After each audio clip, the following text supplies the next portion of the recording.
Hey everyone, welcome back. So today we are starting with a new topic that is functions of a complex number, and we'll be starting with the exponential function first. So you must have studied in the earlier classes that what is an exponential function, but आज हम उसको complex number में देखेंगे. So if I say that e raised to the power z है और जिसमें हमारे पास z एक complex number है यानी कि z is of the form x plus iota y Cartesian form में, तो ई जेड को हम रिप्रेजेंट करते हैं e raise to the power x plus cos y plus iota sine y की फॉर्म. ठीक है, जब भी ऐसे हमें दिया होगा कि कोई भी e raise to the power some complex number है तो हम उसको ऐसे एक्सपैंड कर देते हैं जिसमें कि ई को हम मल्टीप्लाई करते हैं रियल पार्ट से, दैट इज एक्स, और कॉस वाई, वाई यहाँ पे इमेजिनरी पार्ट है, एंड सिमिलरली साइन जो है उसको भी हम इमेजिनरी पार्ट के साथ रखते हैं. So now let's do the questions so you will have a better understanding what I am talking about. For example हमारा फर्स्ट क्वेश्चन है e to the power -7 plus iota 3π/2. अब यहाँ पे हमें क्या दिख रहा है कि ये कॉम्प्लेक्स नंबर है, राइट. ये z is equal to x plus iota y की फॉर्म में दिख रहा है जिसमें कि x क्या है -7 एंड इमेजिनरी पार्ट y क्या है 3π/2. अब इसको हमने सिंप्लीफाई कैसे करना है. So the formula is e to the power z is equal to e x cos y plus iota sine y. अब इस फॉर्मूला में इसको पुट करते हैं वैल्यू. सो ये हो जाएगा e raise to the power -7 and it will be cos 3π/2 plus iota sine 3π/2. ऐसे आ जाएगा ये सब. नाउ अब हमने क्या करना है, देखो इसको फर्दर सिंप्लीफाई. 3π/2 और 3π/2 की वैल्यू क्या होती है वो इसमें हम इनपुट में डालते हैं. नाउ अगेन मैंने ये पहले भी बहुत इंपॉर्टेंट डायग्राम बताई थी and I am using it again. So this is the diagram. So now with the help of this diagram we'll find the value of cos 3π/2. So cos 3π/2 की value होती है 0. So यहाँ पे हम लिख देते हैं 0 प्लस आयोटा एंड साइन 3π/2 की वैल्यू होती है -1. So यहाँ पे आ जाएगा -1. Therefore फाइनल हमारे पास आंसर आ जाता है 0 - 1 आयोटा.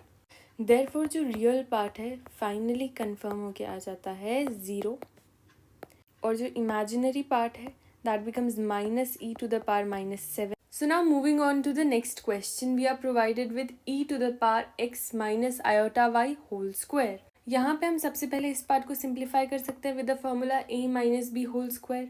तो वही कर देते हैं, ये बन जाता है x minus iota y whole square is equal to a square plus b square -2ab, और आयोटा स्क्वायर की वैल्यू हो जाती है -1. सो यहाँ पे आ जाएगा x square minus y square -2xy iota.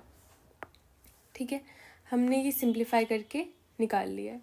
अब इस वैल्यू को हम e के साथ पुट कर देते हैं तो हो जाता है e x square minus y square -2xy iota.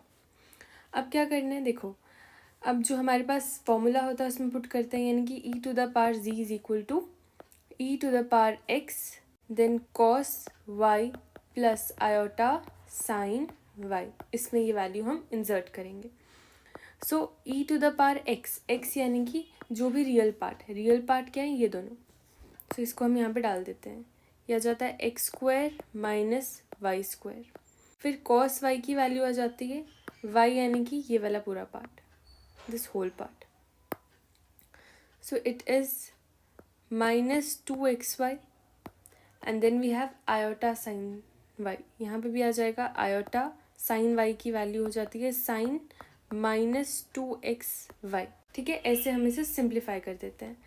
अब क्या करेंगे, देखो now the next clear thing which we can do is कि यहाँ पे आ जाएगा, देखो कॉस के अंदर कुछ भी अगर नेगेटिव वैल्यू होती है तो वो पॉजिटिव ही हो जाती है. तो इसको हम कर देते हैं कॉस 2xy और यहाँ पे इस माइनस को हम यहाँ पे ले आते हैं.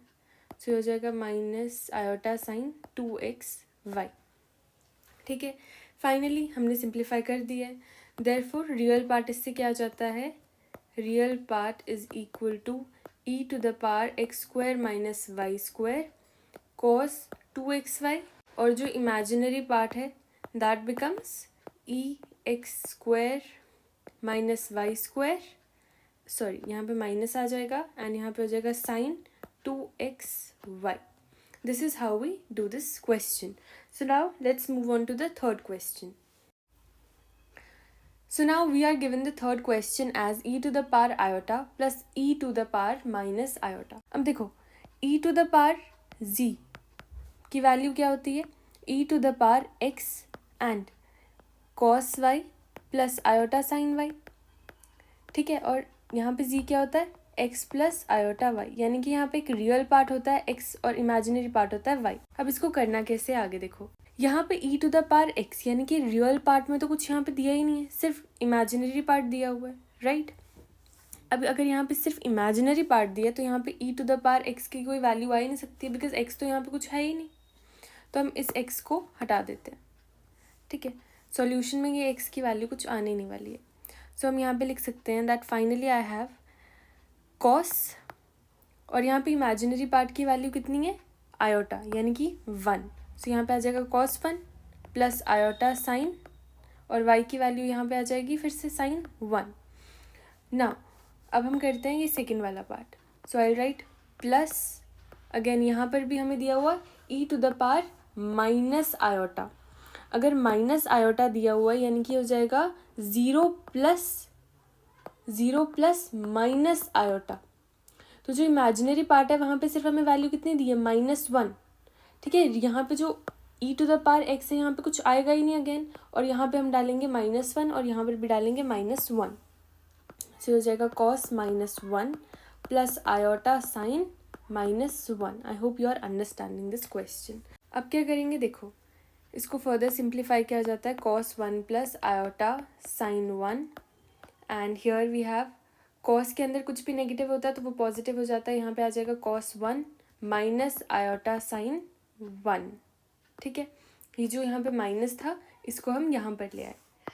अब फाइनली क्या हो जाएगा, देखो cos 1 plus iota sine 1 plus cos 1 minus iota sine 1, ये और ये पार्ट कैंसिल आउट हो जाएगा और फाइनली आंसर आ जाएगा 2 cos 1. देयरफॉर जो रियल पार्ट है हमारे पास उसकी वैल्यू आ जाएगी 2 cos 1, राइट. और जो भी इमेजिनरी पार्ट है वहाँ पे तो कुछ आयोटा वाली टर्म कोई बची नहीं है, सो इमेजिनरी पार्ट का आंसर आ जाएगा 0. ठीक है, this is how we do this question. So now we have the last part जो थोड़ा सा ट्रिकी दिख रहा है बिकॉज e की पावर में दिया हुआ है e to the power 5 plus 3 iota. अब देखो z क्या होता था, x प्लस आयोटा y, और जब e की पावर में हम z लिखते थे यानी कि दिया हुआ e to the power x plus iota y, जिसमें कि x रियल पार्ट है, y इमेजिनरी पार्ट है, और फाइनली इससे जो फॉर्मूला बनता था वो बनता था e to the power x cos y plus iota sine y, right. अब हमने सबसे पहले क्या करना है, हम सबसे पहले ये ऊपर वाला पार्ट लेंगे और इसको सिंप्लीफाई करके देखते हैं कि क्या वैल्यू हमारे पास आती. So we are given with e to the power 5 plus 3 iota. अब ये इस फॉर्मूला से रिजेंबल कर रहा है, x है हमारे पास और हमारे पास एक इमेजिनरी पार्ट y भी है जो कि है 3. अब इसको हम इस फॉर्मूला में डालेंगे इसकी वैल्यू. सो ये बन जाएगा e to the power 5 cos 3 plus iota sine 3. ठीक है, अब क्या करेंगे, नेक्स्ट स्टेप. अब नेक्स्ट स्टेप में हमारे पास ये e है और इसमें इसकी वैल्यू हमने डालनी है, यानी कि ये पूरी वैल्यू अब इसकी पावर में चली जाएगी. So it will be e to the power 5 and यहाँ पे आ जाएगा cos 3 प्लस आयोटा साइन 3. ठीक है, अब यहाँ पे क्या होता है, इससे हमें ये पता चलता है कि ये पूरा है इसका x. सो यहाँ पे हमें x की वैल्यू क्या मिल रही है, x is equal to e to the power 5 cos 3, और y की वैल्यू क्या मिल रही है, e to the power 5 sine 3. ठीक है, ये आयोटा को हम इमेजिनरी पार्ट मानते हैं इसलिए आयोटा इंक्लूड नहीं किया है यहाँ पे. अब इसको हम अगेन इस फॉर्मूला में फिर से ये वाली वैल्यू डालने वाले हैं. सो यहाँ पे आ जाएगा, फाइनल आंसर हो जाएगा हमारा e to the power x, यानी कि e to the power e, और x की वैल्यू क्या है, e to the power 5 cos 3, और यहाँ पे आ जाएगा कॉस, y की वैल्यू आ जाएगी e⁵ sin 3 प्लस आयोटा, और यहाँ पे आ जाएगा साइन, और y की वैल्यू हो जाएगी e⁵ sin 3। ऐसे हमने इसे सिंप्लीफाई कर दिया। देयरफॉर हमारे पास रियल पार्ट की वैल्यू क्या आ जाती है? Real part becomes e⁵ cos 3 cos e⁵ sin 3। ये हमारे पास आ जाती है रियल पार्ट की वैल्यू। और जो इमेजिनरी पार्ट है उसकी वैल्यू क्या आ जाएगी? ये हो जाएगा e⁵ cos 3 एंड यहाँ पे आ जाएगा साइन e⁵ sin 3। ये हमारे पास आ जाता है imaginary part. So this is how we do this question. I hope you have understood all the 4 parts, but you have any doubts you can let me know in the comments. And I think practicing 4 questions is topic based enough. So if you like the video, make sure that you share it with your friends. Thanks for watching.